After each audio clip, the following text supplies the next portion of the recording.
Okay, we'll start with the Manjushri prayer. Yeah. I think you all have the Manjushri prayer with you.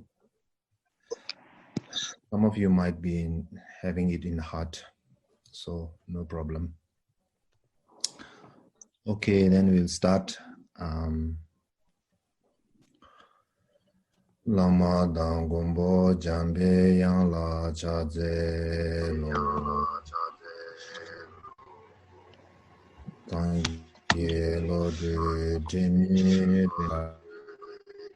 da rab se ve ni tengo jishin se je ni ye to kar le bam ji kanda sibe zera mari mendom donge ge seve rozo kun la puji ta ze yen la tu ju yang den song ru dar che do nye mo nye long le ye ja do ro ze ji ma re me se dong ai ni go chin yi jen ze ra de na de ne da che sa je tar sen yen den le zo ja se do e go chu da chu da chu ni yen de da le mi se jam be yang la di umara bazana di umara bazana di umara bazana di umara bazana Umara bazana didi umara bazana didi umara bazana didi umara bazana didi umara bazana didi umara bazana didi umara bazana umara bazana didi zende je je kenra seki dale demo membara sene Kada tenju shun lo toba yi lo de bobe na wa za du so.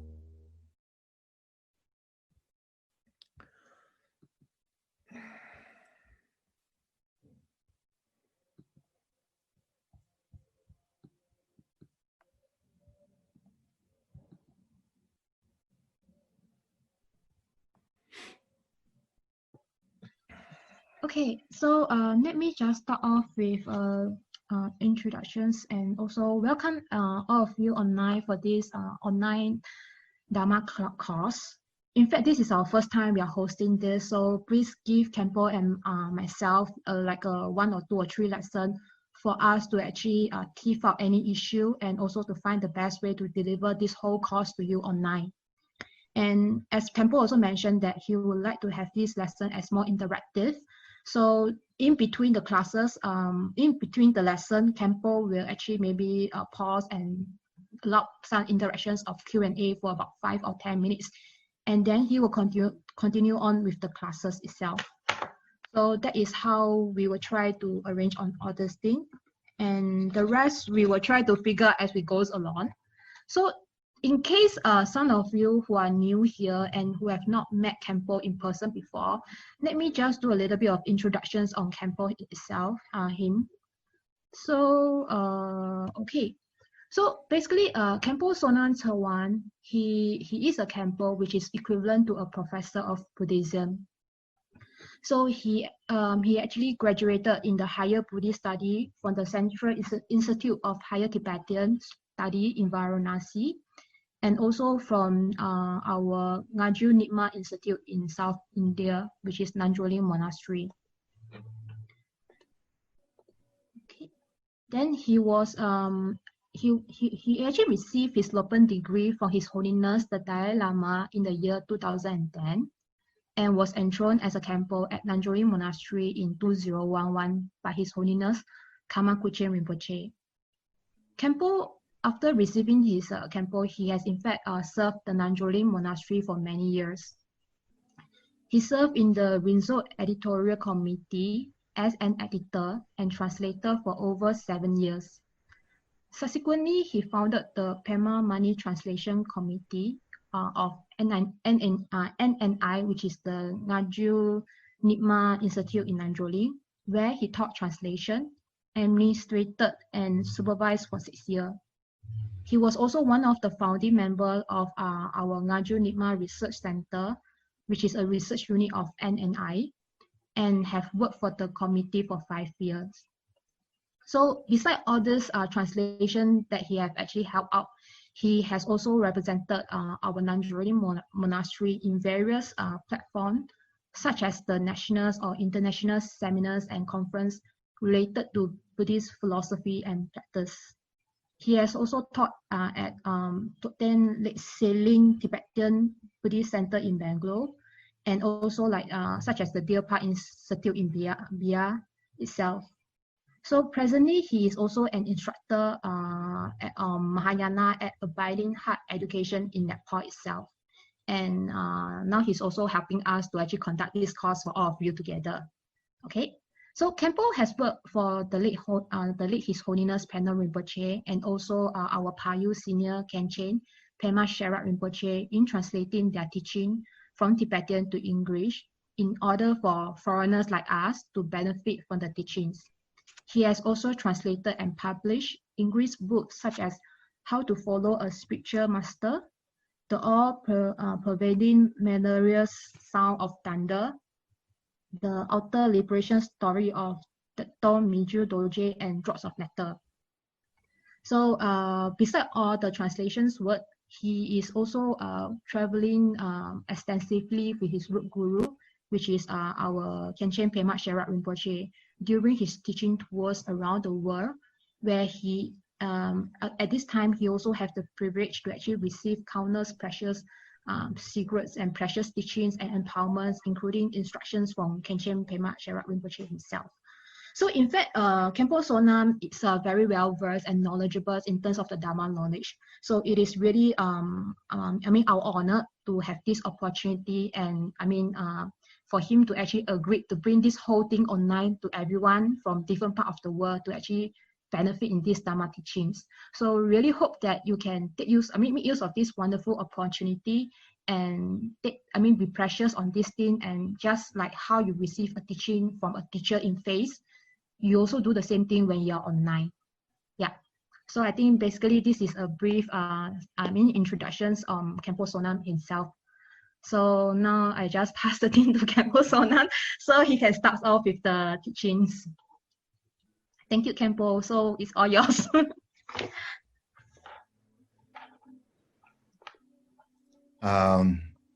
First of all, I would like to say a greet in typical Tibetan style. It's called Tashi Delek. So Tashi Delek to everyone. And from different parts of the world. Actually, when I saw the list of those who were willing to join this course, there were on the list, there were 140 plus people. So right now, it looks like 95 have managed to kind of get in. So hopefully the others will also join over time. And I think around 29 countries, I think, kind of countries from different parts of the world, and are kind of joining this. So it's kind of a huge gathering in terms of as far as my kind of interaction, like on this kind of specific platform is concerned. So both, I think, Tsewang Yangchen, who actually encouraged me to kind of teach online. Last time when we met in Singapore, that was last year, in December 2019. So we had a kind of conversation, and Tsewang actually expressed the wish that maybe we should kind of join hands and do something like this. And we actually did not plan much, but because of this whole kind of the pandemic lockdown happening around the world, and more or less I also got some kind of free time, and I think everyone, I think of you also kind of are in a home and have kind of opportunity and good time to study and practice and do kind of like whatever you wish to do, like, and then because of busyness, so you couldn't do. But fortunately, I would consider this kind of a blessing in disguise. Of course, it's very unfortunate whatever is happening around the world, but however, it's our responsibility to make the best use of this time when we are enclosed in our homes. So I would like to thank Tsewang for encouraging me to take this role, and why I actually accepted this is because for a long time I was thinking like I have met many students, Buddhists, who are interested in Buddhist teachings and who have been practicing Buddhism for a long time. And in this process, I think many of the students around the world, they got kind of access to many different teachings. Sometimes teachings related to Tibetan Buddhism, and then also related to other forms of Buddhism. And there is a lot of material online, like where you can listen to talks, you can read articles, you can read books, translated and non-translated book on Buddhism and so forth. However, there is one kind of a disadvantage of so many information that is online, is that sometimes what happens is everything is like so scattered that without a proper structured knowledge about the whole of Buddhist teachings, and especially like if you are a practitioner of Mahayana or Vajrayana, then if you really don't have the grasp of the, how to say, the structure, the framework, so to say, then sometimes we get lost, and we really don't know like where we are heading. And then there is a dilemma, that kind of dilemma is there. So I thought maybe like it would be a good idea to kind of give a course like which can run to around like 9 to 12 weeks. That was what we kind of planned. And in those sessions, then I would like to share like the framework and the structure of Buddhism as a whole, and specifically the Mahayana teachings, so that whatever kind of dots there are all over, which are kind of not, how to say, connected, so to say, so that you can connect the dots and you can develop what you call a cohesive and complete picture. In Trungpa Rinpoche's words, a panoramic view of the Buddhist philosophy and practice, Buddhist teachings. So that will actually help you a lot in whatever practice that you're doing. And when you get that proper understanding and the proper structure, the framework, then it's easy to know where you stand, and then from there you can start, you can head forward. So that's the whole idea of kind of this course. And I've been quite fortunate that in the past 2 years, I got an opportunity to teach specifically on Mahayana at Abiding Heart Education in Nepal, and a group of foreigners are there, where I teach Mahayana for 1 month. So I thought maybe it can be beneficial for interested students if I give this course so that they can develop a proper understanding of the Mahayana, specifically Mahayana.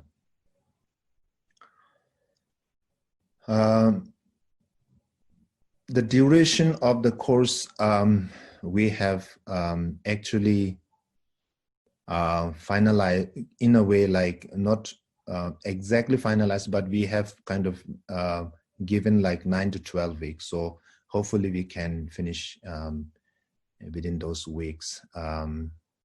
Anyway, we will inform you the exact day and the date of completion for the clarity purpose, so that you can plan accordingly.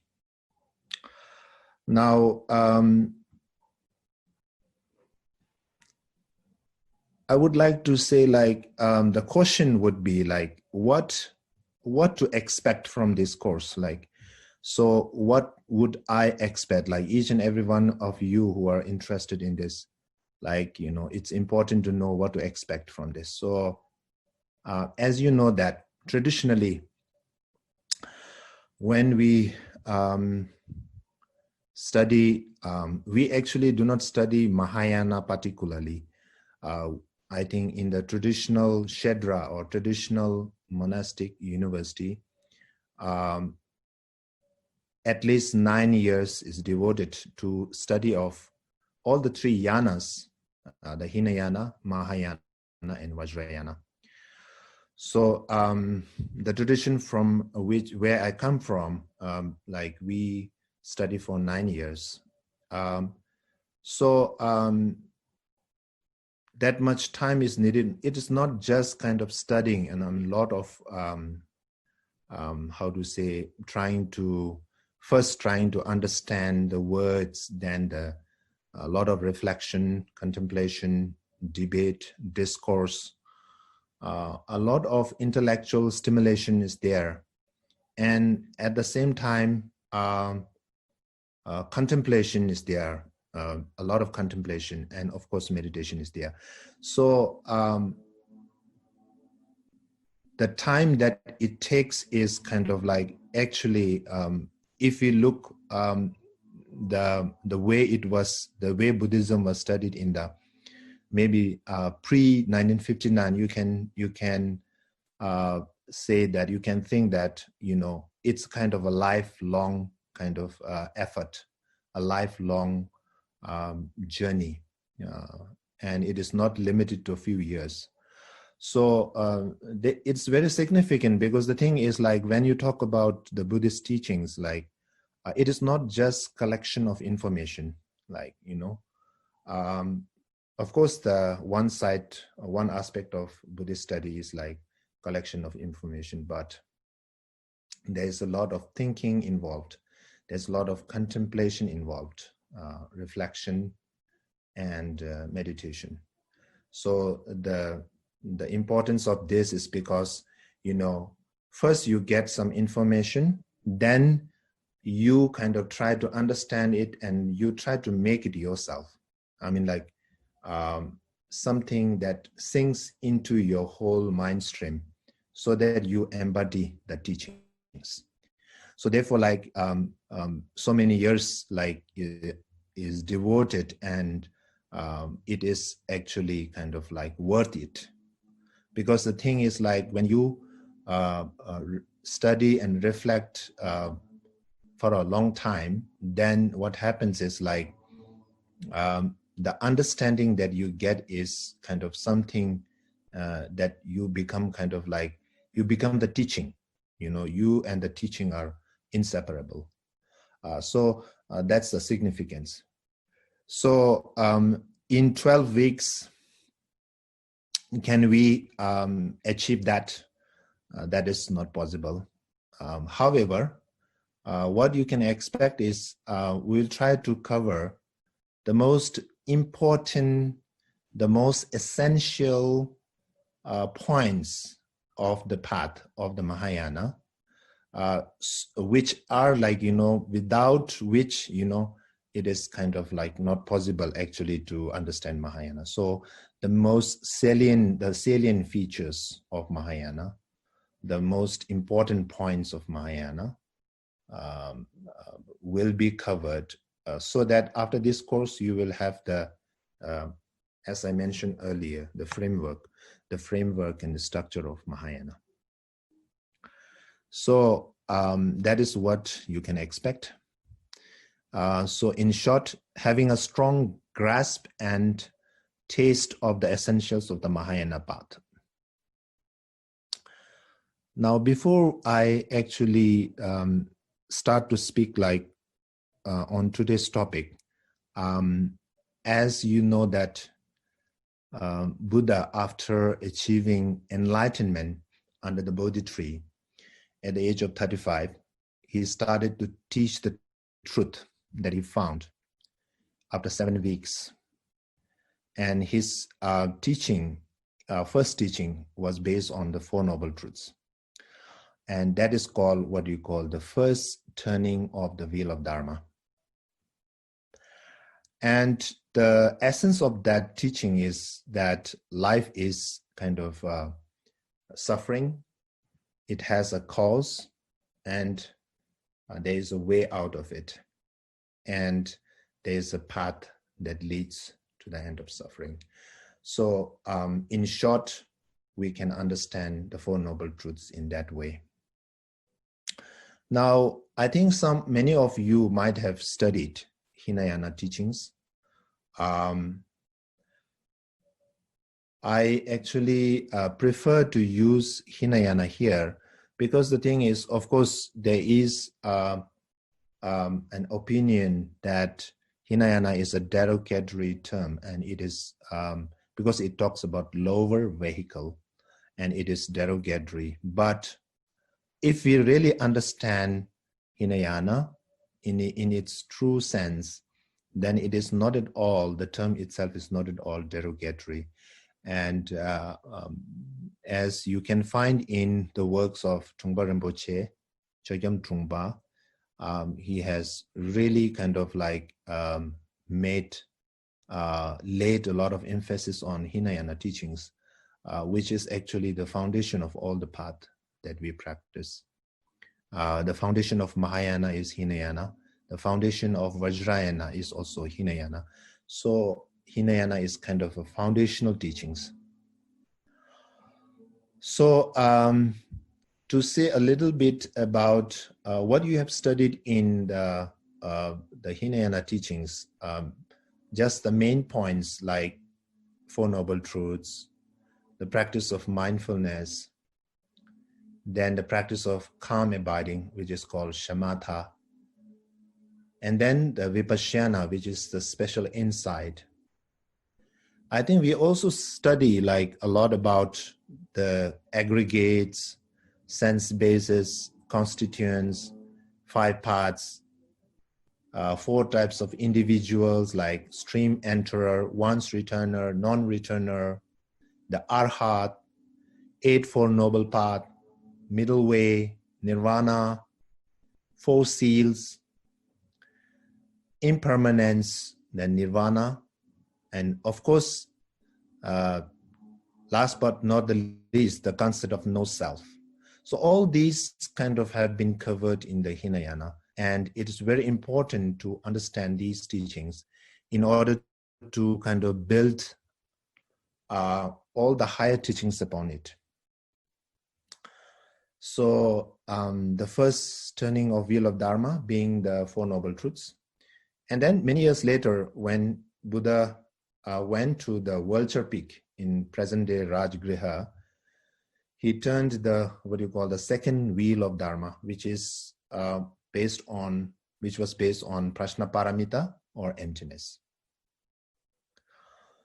It was during those times that when he taught the Heart Sutra, which is actually the short, condensed essence of all the teachings of emptiness, teachings on emptiness.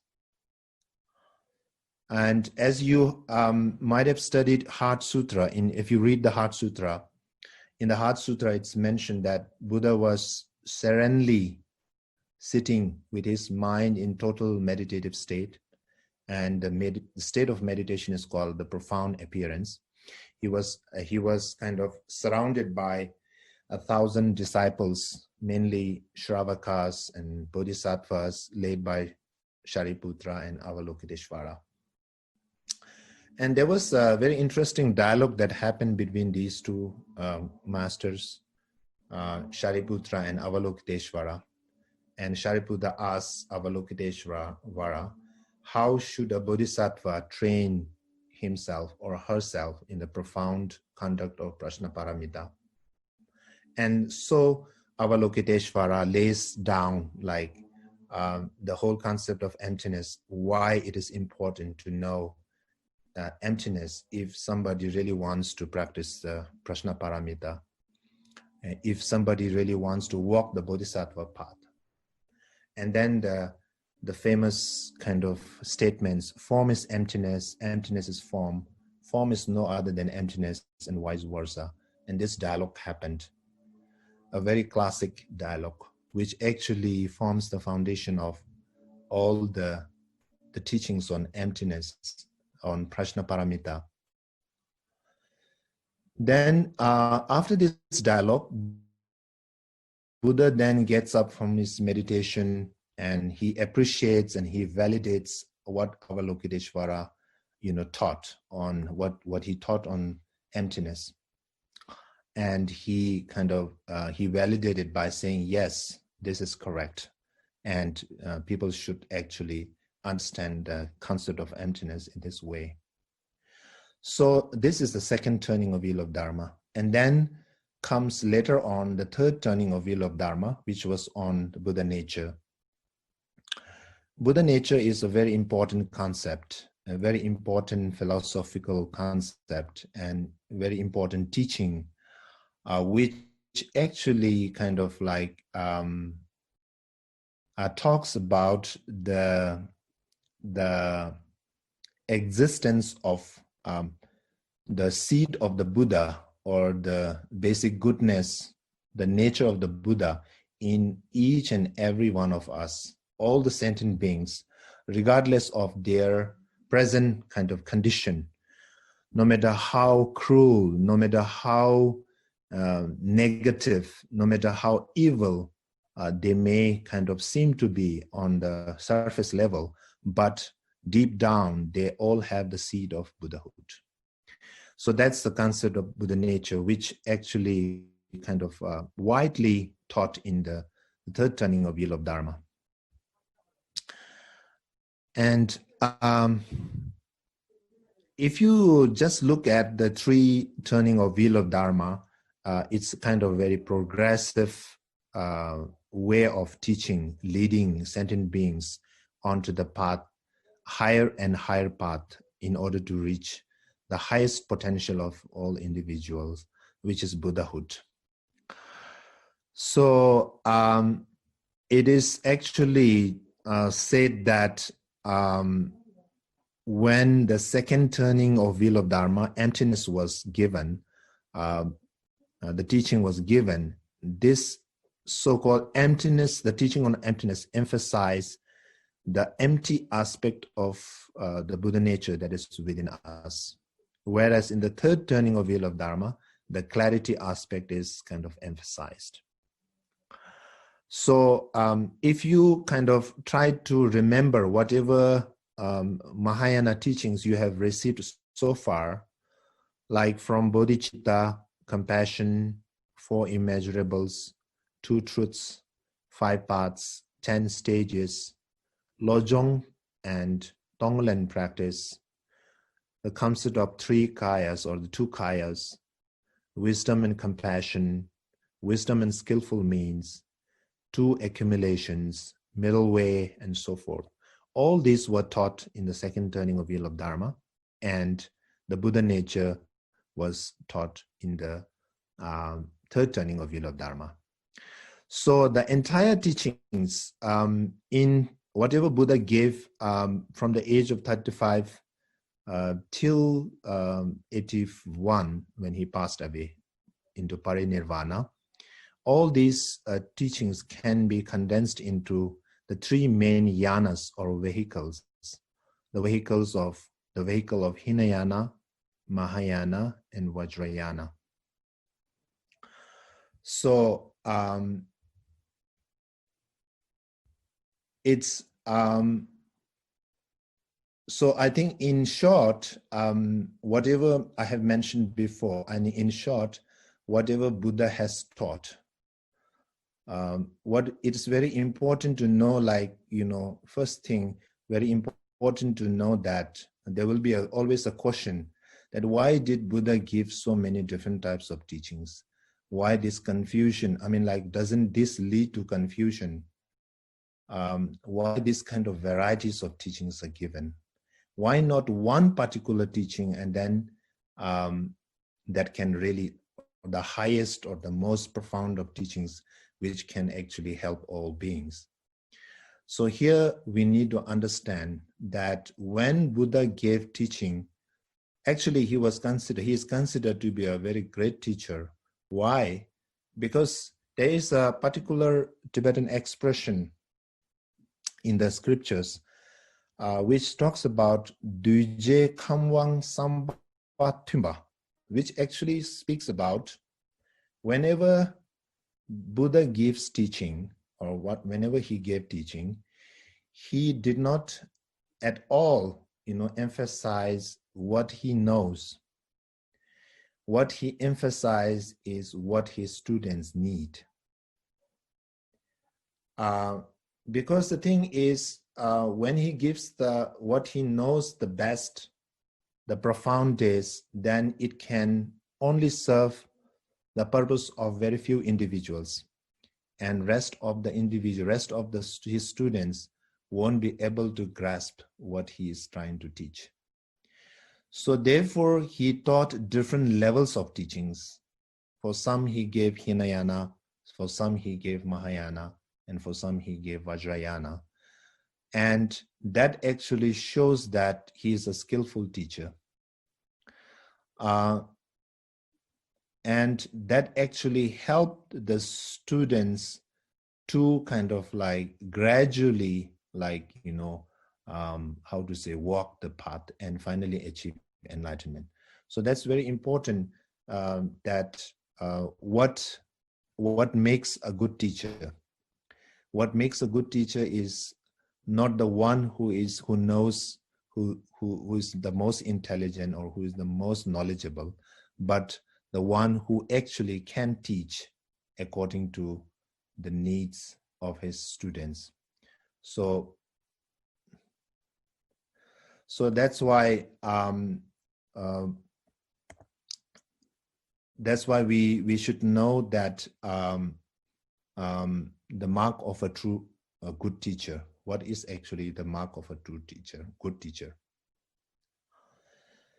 Okay, so that's why different levels of teaching, different categories of teaching, different varieties of teaching. And it is said that as long, like when we talk about differentiation of categorization of teachings, we talked about yanas, right? Different vehicles. When we talk about vehicles, then what happens is, we should know that why these different vehicles is because different mentalities are there, different mental dispositions are there, different mental capacities are there, different interests are there. So in order to cater to all these needs, Buddha gave those teachings. So that's why it is said that as long as there are varieties of minds, varieties of dispositions, varieties of capacities, there is bound to be different types of teachings. And that's why, if we know this, then we'll know the importance of why we have different types of teachings and why it is necessary, rather than it's kind of an advantage rather than disadvantage. So that's very important to know. So in the scriptures, it is mentioned that as long as number, like, in order to cater to the number of mental dispositions, numbers of varieties of capacities, mental capacities, interests, in order to cater to those needs, there will be different types of teachings, which actually the masters, beginning from the Buddha to the masters, actually teach different types of teachings. So that's very important to know. Okay, so I will just kind of maybe pause here for maybe 5 minutes, and then if anybody has question, maybe we will how to say, devote maybe anybody has questions.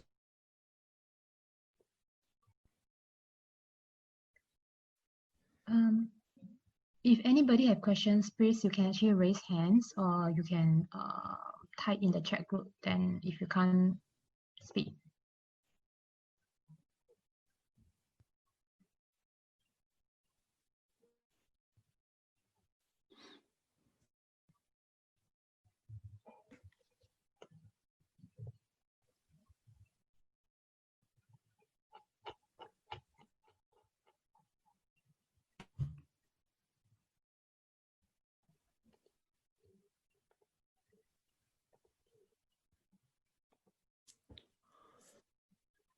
Does anyone have questions? Feel free to ask.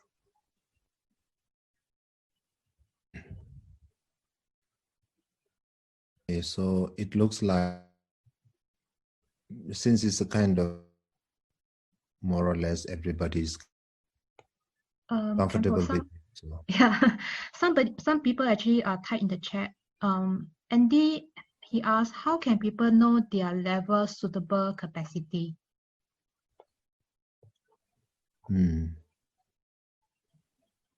Okay.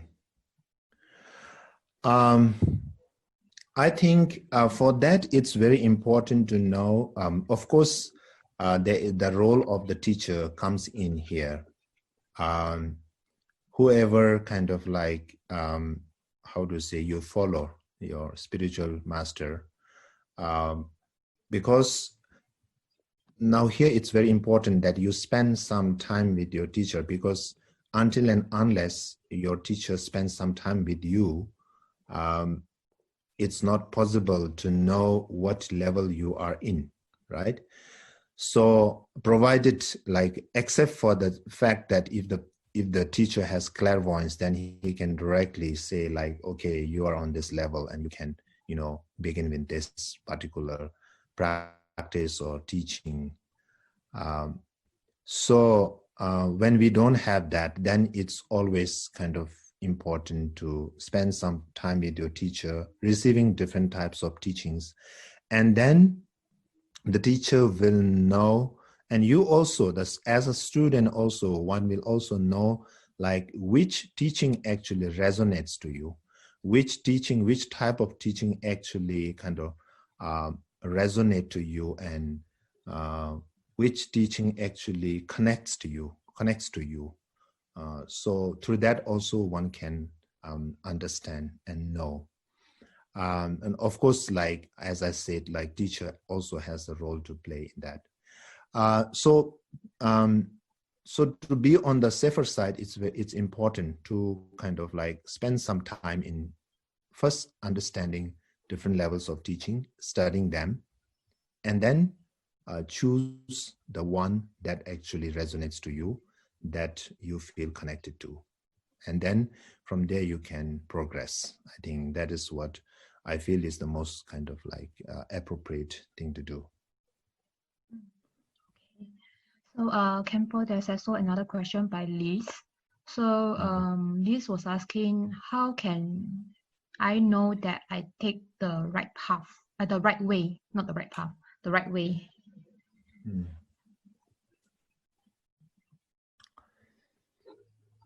I think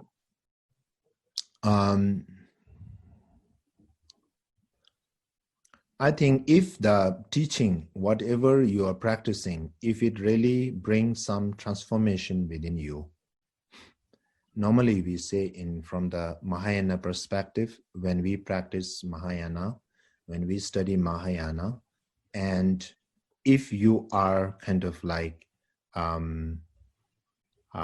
moved, and also when you listen to teachings like, for example, from the Mahayana, like bodhicitta, compassion, or wisdom, then if it really kind of like inspires you, and also through years of studying and practicing these different aspects of Mahayana teaching, if it really brings about some kind of transformation within you, then I think, positive transformation, then I think the teaching is working on you. So that is very important.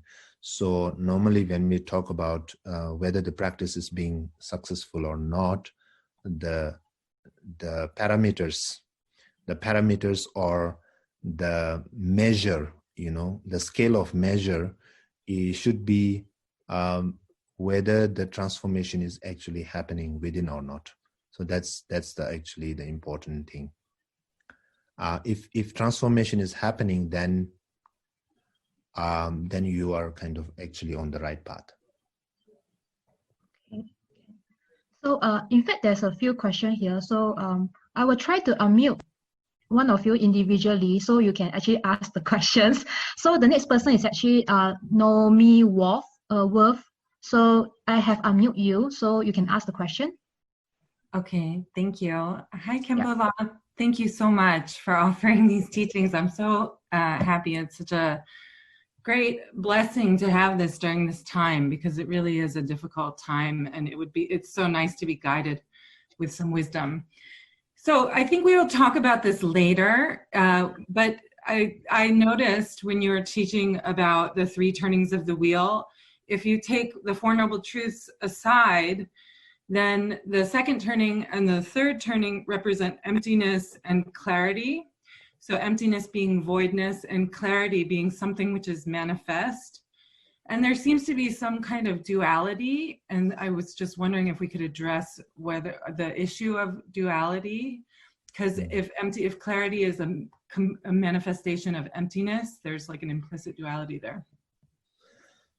Yeah, I think it's a very good question, and that needs kind of a lot of thinking and contemplation. Of course, I will kind of try to answer according to my understanding. The thing is, when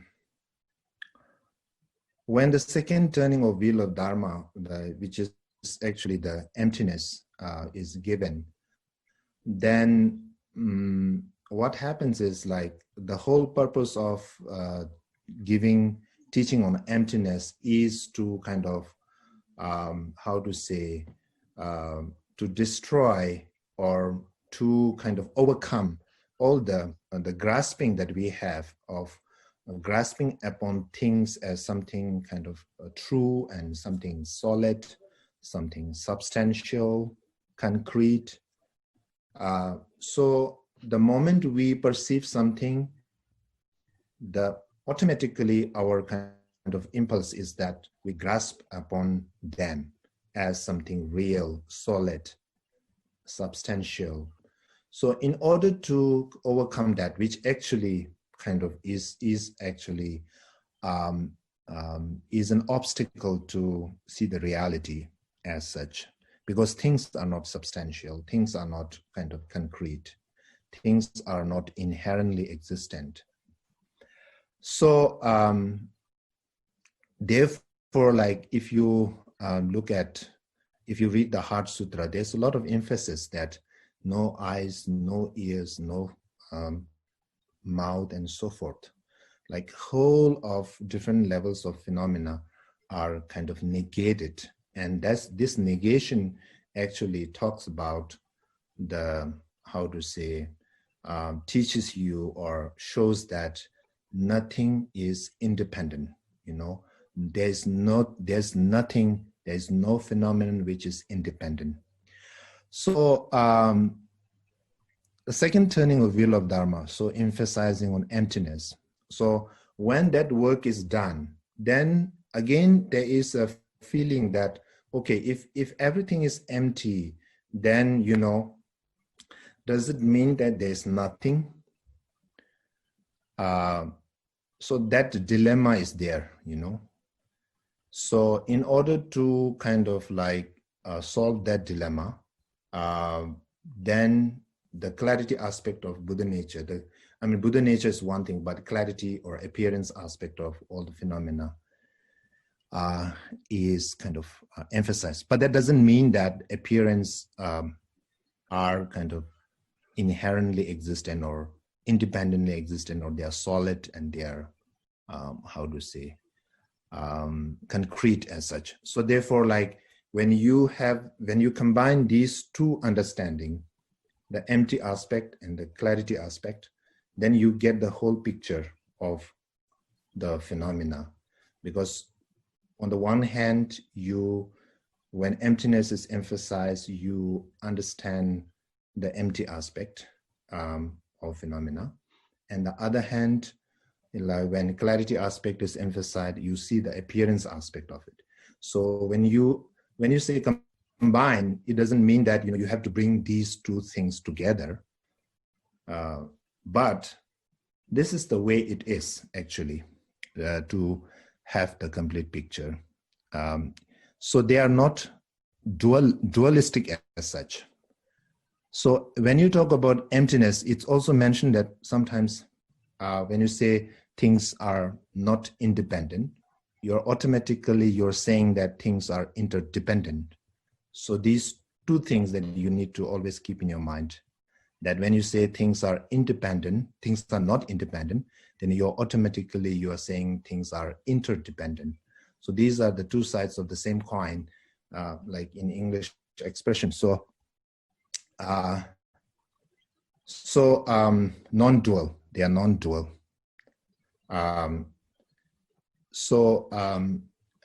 If you just kind of have only the empty understanding of the empty aspect, and you don't have the clarity or the appearance aspect, then you actually lose the picture, the whole picture. I mean, like, you don't get the whole picture. So that's why it's important to understand why this third turning of wheel of Dharma is significant in that way. I hope this actually answers your question, but we can have more discussion on this later on. Thank you. If not. Thank you. Okay, so the next person is actually Erica.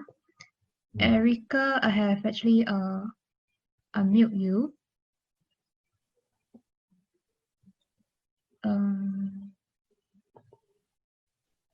That's problem, I'm muting her. Okay, anyway, her question was, when Khenpo you say scripture, are you referring to the Pali canon? That was Erica's questions. Yeah. Not specifically Pali canon, but since I think I'm coming from the Tibetan Buddhist background, I'm talking more from the perspective of Tibetan Buddhist canon, like Kanjur, which is the translated words of the Buddha, over 100 volumes. And then we have Tenjur, which has over 200 volumes, the translated works of the translation of the commentaries. So based on those kind of collections of our canons. Okay. So next person is actually Choyin Doje. So yeah, hi Choyin Doje. Hello, hi. Good answer, Khenpo. quick question for this class, which text would you recommend as a reference material? As a Reference for material, what? for this class. Oh, so okay. that we can prepare. Okay. Okay. What I will do is like I will prepare the a list of readings for all the students so that they can read whenever they have time. So then we can have maybe better interaction and fruitful discussion online. So please, I think Tsering, please keep remind me later. So I will kind of prepare the list and then send it to you. Sure. Okay. Okay. Yeah. And one last person is Sunita.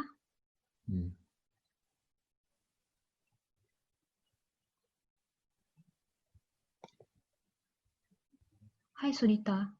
Hi. So thank you very much, Khenpo. I hope you can hear me. Yes. So my question has been finding a teacher, because I am a layperson, but I have I have this insatiable thirst for knowledge, and I have been, like as you mentioned earlier, going onto YouTube, the internet, and online courses. So I've done many courses, and I'm kind of lost. However, I do not like being a layperson. I have my responsibilities, my family, my work. So I cannot devote all my time to my search for wisdom, or spirituality in that. So how is it possible for me to find a teacher to whom I can commit completely, and have a balance between the two worlds that I'm in? I hope you get it.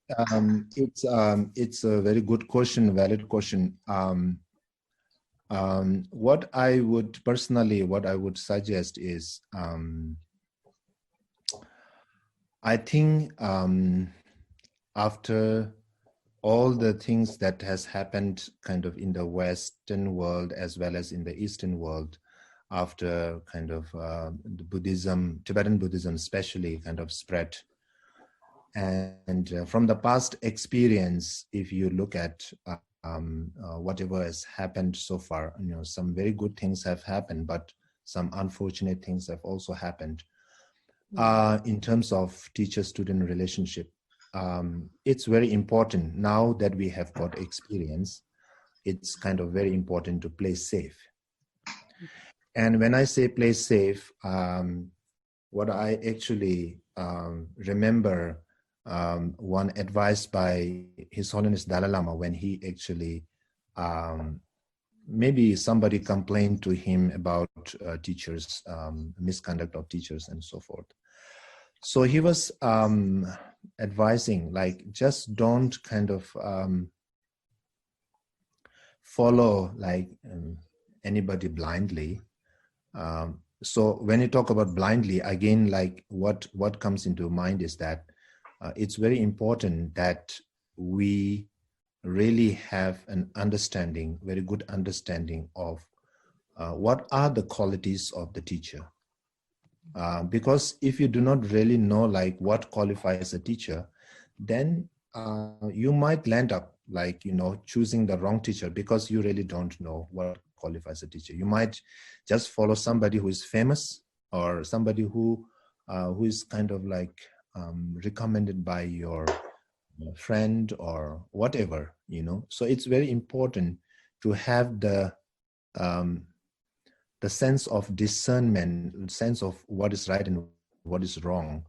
And that actually is being developed through study. It's very important to really go into study and understand from the lowest teaching, like Hinayana teaching or Theravada teaching, like in those teaching, try to find like what makes a teacher, what are the qualification of the teacher. And then from the Mahayana perspective, like what are the qualities of the teacher? And then of course from Vajrayana. Then when you actually understand what qualifies a teacher and what are the most important qualities of the teacher, then it's kind of like it prepares you mentally that what to look for. Otherwise, if you follow somebody blindly and then later on you come to know that, you know, he or she is not the right kind of like, you know, does not embody the qualities of the teacher, then it's kind of like it might be too late, you know. So therefore, very careful, be very careful. And it is said in the teachings that you won't find in these times that a teacher who is like 100% flawless. That is also kind of unrealistic. So you have to weigh like in terms of qualities and defects, or then if the qualities are positive qualities are more, then of course like you can rely.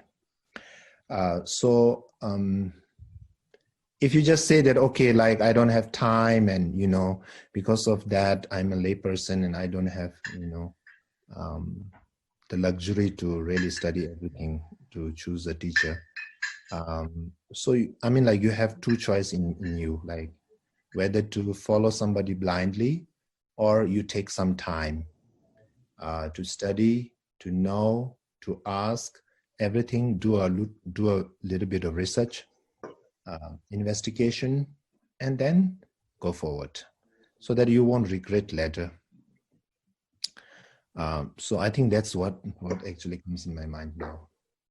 Thank you. Thank you.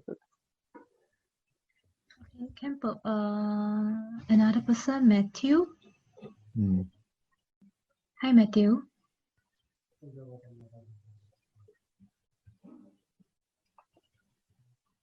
Hi, Matthew, you can ask your questions.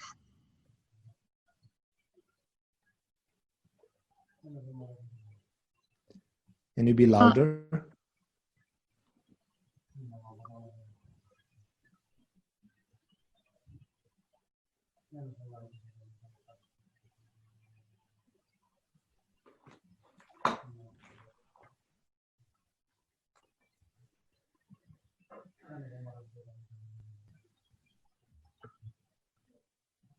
I think Khenpo, he might have some problem connecting. Maybe he can type the question. Yeah, he already typed the question. So his question is, what is the origin for the 3 turning divisions of the teaching? Does it originate from a particular text? Yeah, I think that's a good question. Normally, I think some of the reference can be found in the sutras itself, like the third turning of wheel of Dharma. In the third turning of wheel of Dharma, there is one particular sutra which is called Sandhi Vimochan Sutra, which actually talks about different types of Buddha's teaching that he has given, and for what purpose, and why these different types of teachings that he gave, and in terms of what are the teachings that are ultimate teachings and so forth. So there's a discussion on that. So the classification that I mentioned actually comes from that, and then the further elaborations actually comes in the Tibetan commentaries, which talks about the first turning to be the Four Noble Truths, and then the second turning on emptiness, and the third turning on the Buddha nature. Specifically, I would like to mention here that the third turning, being the turning on Buddha nature, is kind of specifically, explained or accepted in the Nyingma and the Kagyu tradition within the Tibetan Buddhist world. So this is something that I would like to add to that, yeah. Okay, Khenpo. So Khenpo, do you want to continue the Q&A or? Yeah, I think now I will cover a little bit, and I will just kind of cover one aspect. I would like to read some of the some quote from Trungpa Rinpoche regarding the 3 yanas, which I feel like it's very important for you to kind of for students to just have a how to say understanding of it, the interrelationship between the three yanas, and why each and every yanas are very important, and you just can't kind of like how to say just throw away Hinayana and just say, okay, Mahayana, or just jump to Vajrayana without understanding the Mahayana and Hinayana. So I will read that, and then I will read it slowly so that you can understand, because it's kind of in English. So Trungpa Rinpoche mentions that the three stages of the path, which is Hinayana, Mahayana, and Vajrayana, he says that each stage has their own integrity and power, and we should look at these each stages as complete in its own right. And he also emphasized that cautioned that, you know, we should not denigrate Hinayana or skip the Mahayana in favor of what they might consider the more powerful and exotic Vajrayana, but to see the three stages of the yanas as an interconnected whole and as one continuous journey. Now, this is very important because sometimes when we actually see how Buddhism is followed and how it spread, and what are the aspects that people kind of get attracted to it, is especially with Tibetan Buddhism, Vajrayana is so colorful, and it's exotic, and looks exotic and colorful with all the rituals, then empowerments, and ceremonies, and so forth. So what happens is sometimes the true meaning of those, the high level of those teachings kind of somewhat gets hijacked by the outer appearance. And sometimes we get lost in that, and then without having a sound and how to say, without having a solid foundation of the paths which precedes those Vajrayana, then we fall kind of into we are attracted to it, but we really don't are not prepared for the Vajrayana actually teachings. So there's a very interesting story, like Trungpa Rinpoche, when he kind of gave teaching like to his students in America, he went so far as to rouse his students from their sleep for a spontaneous talk late at night, and in order to drive his point home, and he remarked that Hinayana is to be understood as the life force that carries on whether you are going through Hinayana, Mahayana, or Vajrayana. And Hinayana should be regarded as life's strength. So what I think he meant to say is that we really need to prepare ourselves with the foundational teachings of Hinayana before actually kind of jumping onto Mahayana and Vajrayana. So therefore, like it's kind of so Hinayana is more like training yourself, preparing yourself, working on yourself. And then Mahayana is more like extending out and reaching out to others, reaching out to the world, working for others. And Vajrayana is like using all the skillful means in order to benefit others. So therefore, without working on ourselves, then if we try to kind of go out and reach out to others, it's like, you know, we are not prepared for that. And we fail to actually accomplish that. So one should not, in his word, he said, like, Hinayana teachings are not just introductory, but reverberate throughout the path. They are the foundation on which the entire path is built. The logic in beginning with the Hinayana is that if you would like to help others, you must first be willing to work on yourself. Now, this is a very important point, because sometimes what happens is like, in the name of benefiting others, or in the name of all the high tantric practice view and so on and so forth, we really have not worked on ourselves. We are not kind of like, we have not done the homework properly. Now, so therefore Hinayana is more like, you should be willing to work on yourself, like, from the basics. So that actually keeps us very grounded, instead of jumping from one profound teaching to another profound teaching, another secret and sacred teachings, So therefore, this is very important. Now, when you're working on yourself, at the same time, although working on yourself is essential, it is not enough. Sooner or later, you need to start thinking about others. The world is vast and it needs help. Therefore, it is important to take the further step of entering the Mahayana path of wisdom and compassion, inseparable wisdom and compassion, and to balance your own individual training with the service to others. So this is actually kind of really brings home the point that we need to be willing to work on ourselves. And then once we work on ourselves, we actually get the confidence to reach out to others. Otherwise, like, before we really work on ourselves, if we really try to reach out to others, like, it really won't work. So therefore, the teachings, the foundational teachings of Hinayana are so important.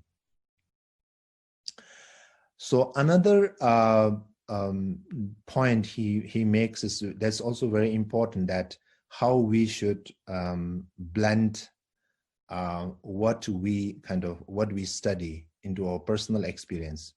So if you don't really blend what we study and blend with our mind, then it doesn't kind of really serves the purpose.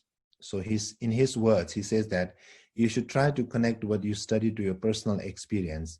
Each aspect of the Dharma is based on personal experience, so you can relate the Dharma to what you experience on the spot. So in studying these teachings, you could deepen your understanding by balancing your intellectual study with meditative practice and personal reflection.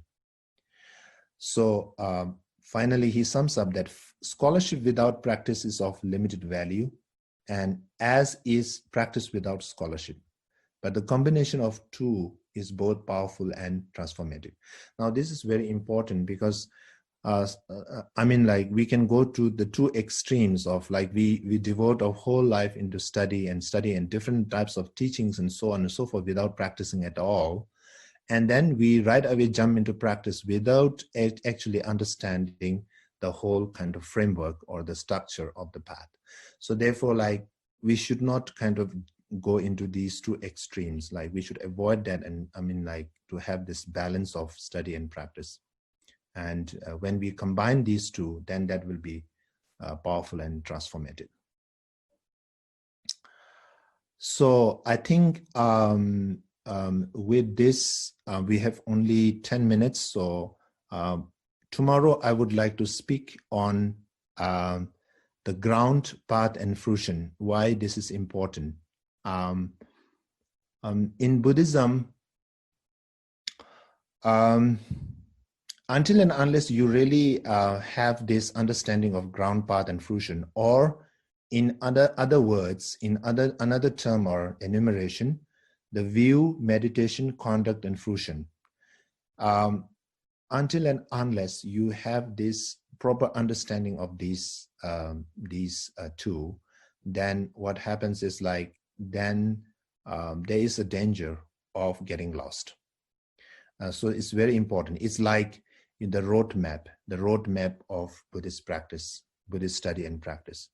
If you really have the roadmap in your hands, and then you will know like where you stand and where you need to go forward in order to achieve the desired result.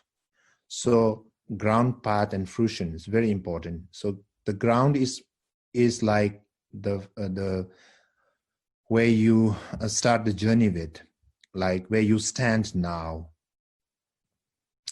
And the path is like the way forward, and the fruition is like the result of that, the practice, or the after following the path, what result that you get is the fruition. So it's very important to understand ground path and fruition, or in other words, the view, meditation, conduct, and fruition. Otherwise, sometimes what happens is like when people, when we talk about Buddhism, some think that Buddhism is just limited to some concepts, like philosophical concepts like emptiness, or rebirth, or kind of karma, and so forth. And some consider Buddhism as just kind of form of meditation, like mindfulness meditation, loving kindness, compassion, and so forth.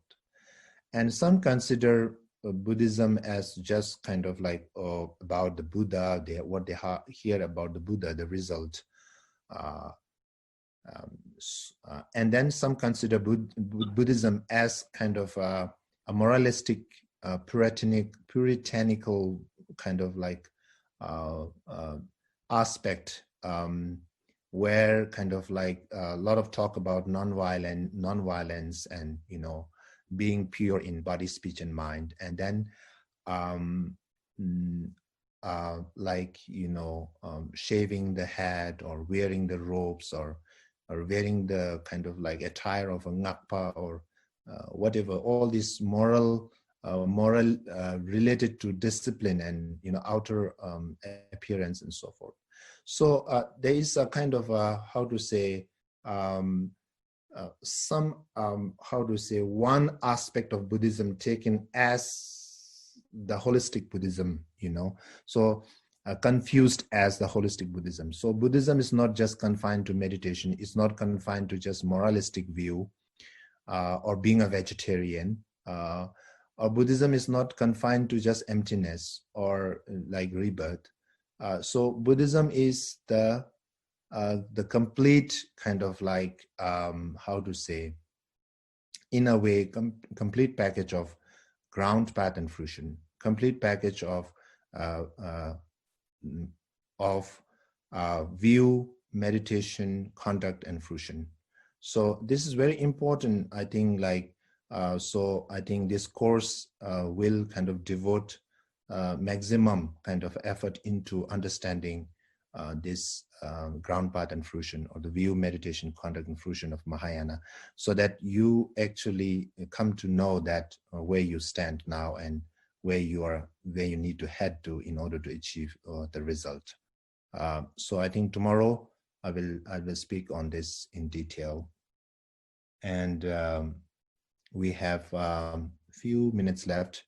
Maybe I will take a question if anybody has a question, one or two questions, and then we can do the dedication prayer.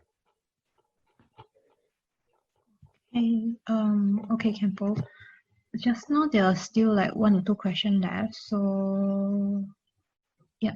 So Erica was asking, can we focus our study on certain path like Bardo and Dream Yoga? Yeah, I think Bardo and Dream Yoga, these teachings are like teachings related to the secret mantra or the Tantra practice.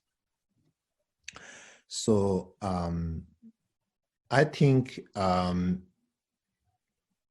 even if you practice Bardo teaching or practice Dream Yoga, you really need to understand the basics of where you stand now, where you are now, and who are you, what constitutes you, and what is your relationship with the world.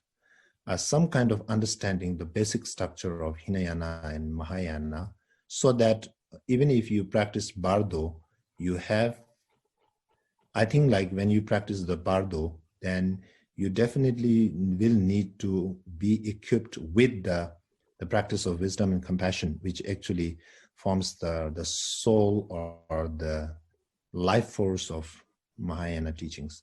So until and unless you really understand and practice wisdom and compassion, the Bardo teachings and dream yoga, whatever your teachings you may practice, without wisdom and compassion, then I think it might not be fruitful. It might not be, in a way, productive. Of course, with faith, when you do that practice, of course, it has its own kind of merit, is kind of like accumulated. But one should know that without wisdom and compassion, the practice does not actually become successful, or practice is not kind of up to the mark. So that's what I want to say. Because when you practice Vajrayana, any kind of Vajrayana practice, like without the foundation of the Mahayana understanding of wisdom and compassion, then there is a danger of falling into, how to say, the practice becoming like self-oriented, or how do you say, practice becoming kind of selfish, in a way selfish from the Mahayana perspective, because you are so much concerned on like you want to set everything right on your next journey. Like in the Bardo, you want to have a, how to say, smooth transition and so forth. It's very much focused on oneself. So compassion is lacking here, understanding of wisdom is lacking here. So it's very important to have some kind of understanding of Mahayana.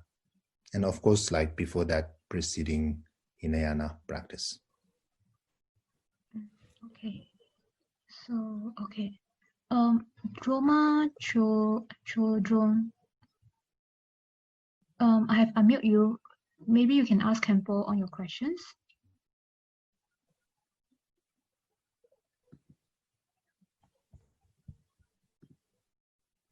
Is Droma Chodron online?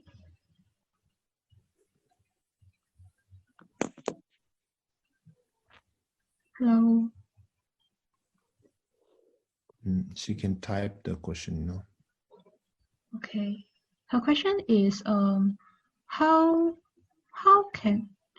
to recognize of truly mind in every moment, keep it all time. How, sorry?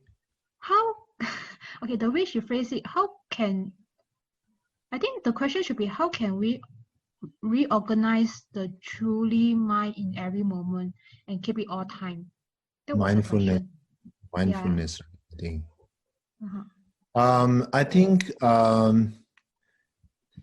maybe I can, actually the thing is, this is the first time that we are doing this. So I think we need a little bit of, how to say, kind of a regulation in terms of like what questions are asked. Because the thing is, what I want to focus is like when I'm focused on the Mahayana structure, whatever the questions should be related to whatever I have spoken before. Because if you bring in all different, how to say, levels of, which is, I mean, like, which may be not directly related to what I have covered so far, then I think it really, how to say, scatters our focus. So therefore, like, I would expect you to ask questions which are related to what I have, what you covered, what I've spoken before. So in any case, I will try to, today I will try to answer this question. How to recognize truly mind in every moment. So how to be mindful of one's nature of mind. I don't know. Probably this is the question. The question is not so clear. So, yeah. I think it's related to mindfulness meditation. So developing the concentration.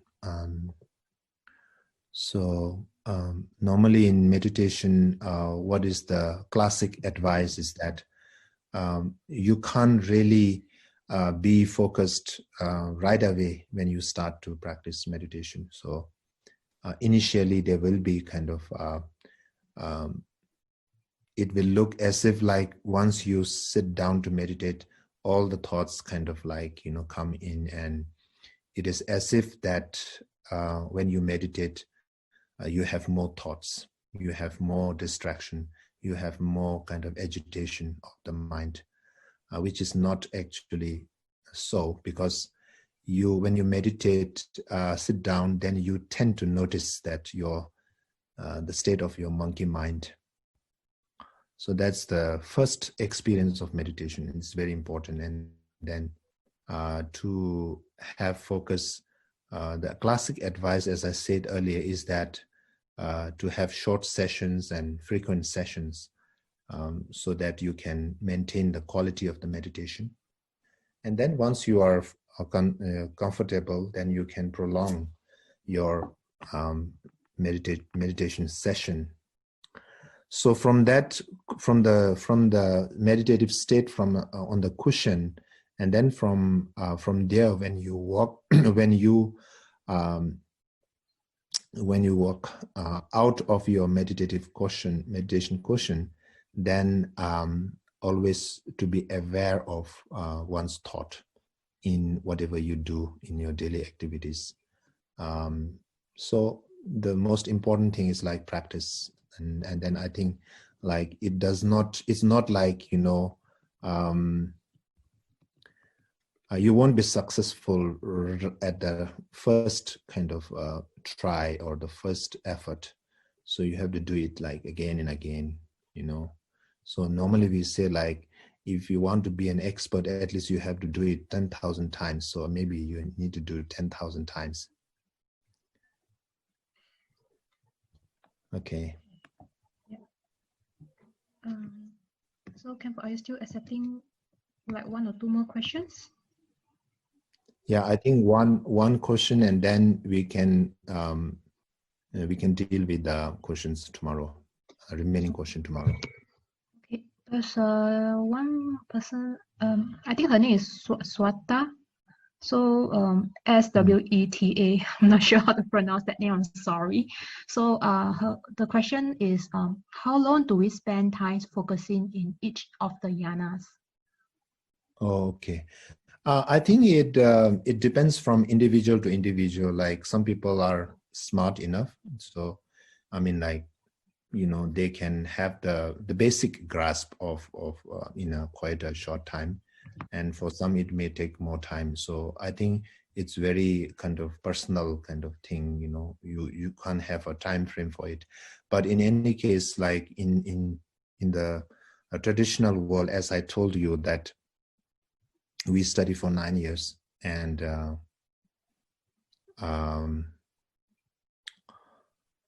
if you are quite intelligent, maybe you can kind of study everything in 4 or 5 years or like that. But it's not about what is important is what we need to do. What we need to understand here is that,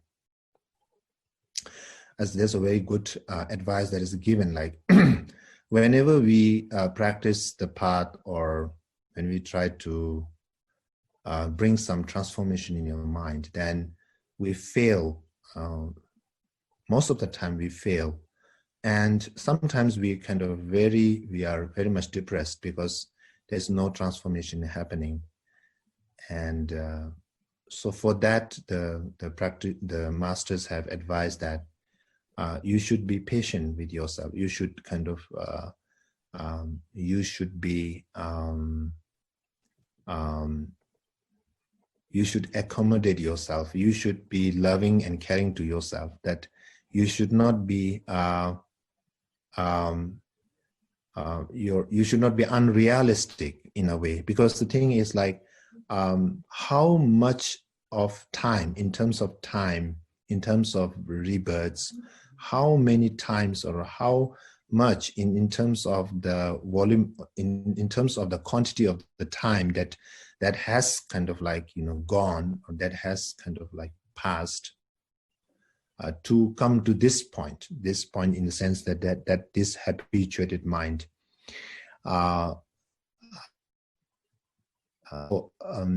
whatever we are now is because of the time that we have spent in the past habituating, because of that habit, we have built habit upon habit, and it has become so strong. And why it has been like selfishness, for example, why it has strong hold in our mind is because of the time that it has taken.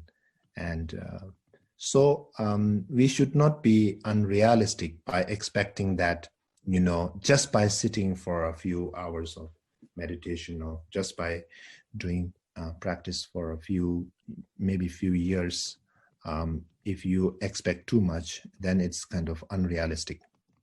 So you have to be kind of loving and caring and understanding with yourself that it will take time, but not to lose heart.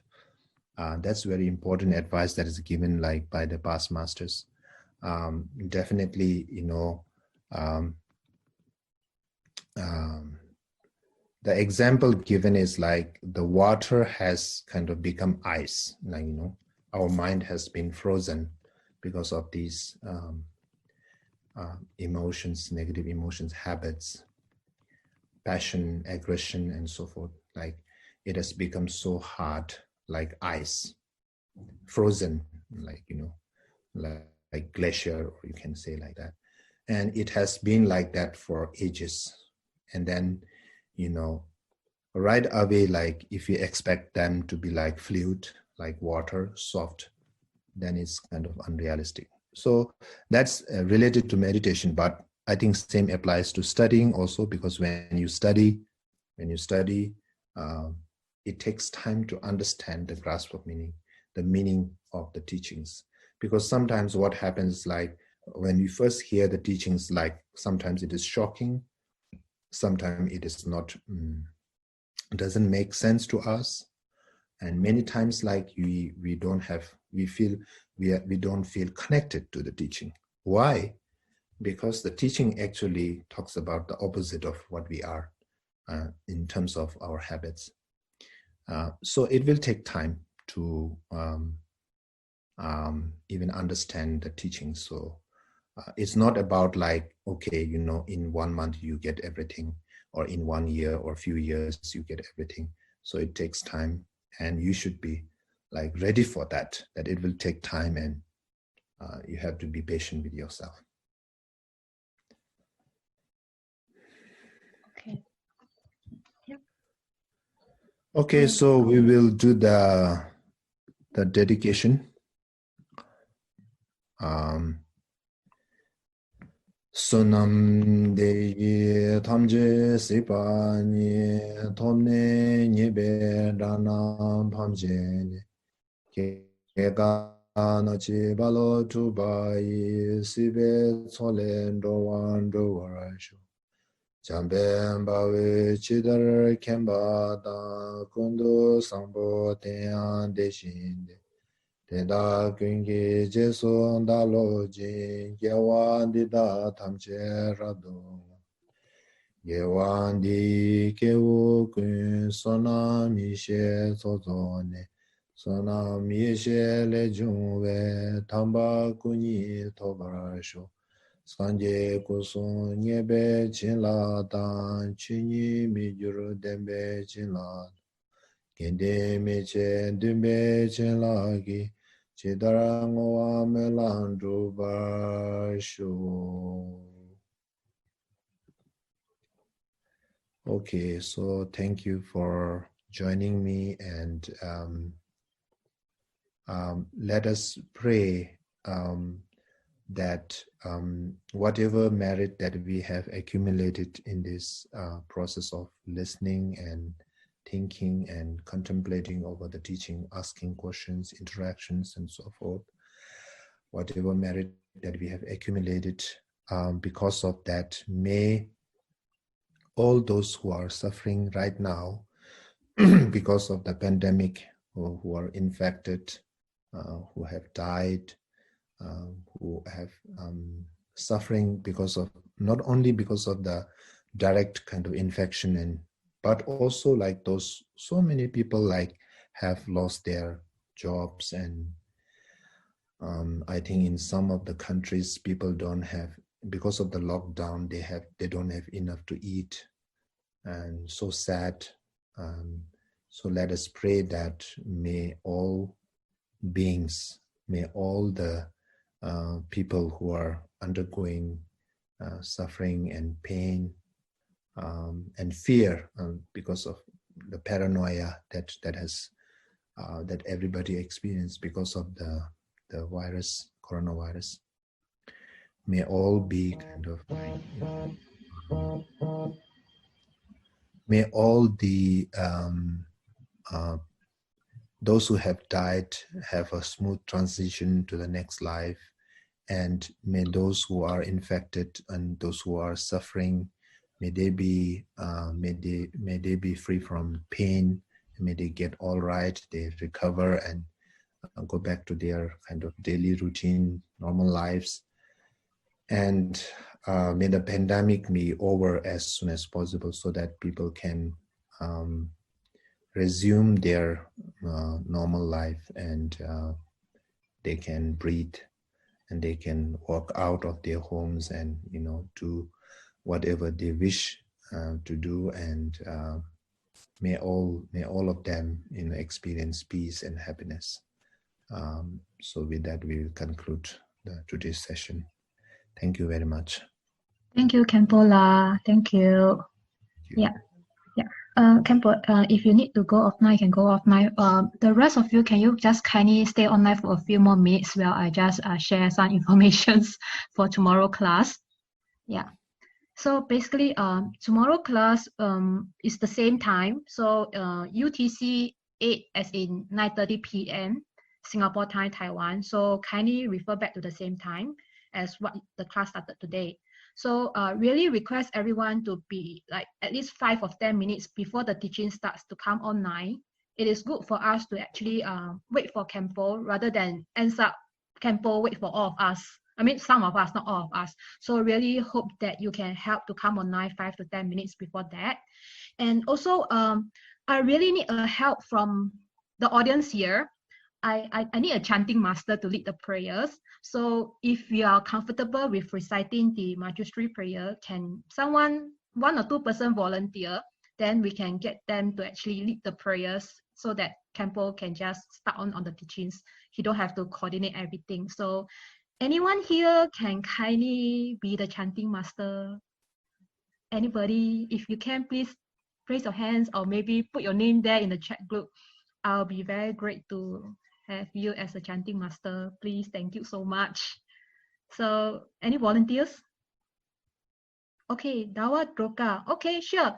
So, at this moment, we will have Dawa Droka to help us to lead the prayers for the opening and the closing. So, thank you very much to Dawa Droka. So, hope that you can be online on time to start the prayers. It's at 9:30 p.m. Then, please allow me to actually consolidate things. We are coming out with ideas on how you can submit questions online also, so that you can view all the students and try, when you ask questions, try to be related to what the teachings is actually, what Khenpo is sharing. So just remember on this. And yeah, I think basically that's all. The recording will be only sent out after tomorrow's teaching. So give me 2 or 3 days to actually consolidate everything, and then I will send it out to you guys. So if by Sunday you don't receive anything, please drop the email to nobukataka@gmail.com. So I think that's all. So everyone stay safe, and let's pray this whole thing will end soon. Okay, thank you very much. Good night and good morning to everybody. Bye.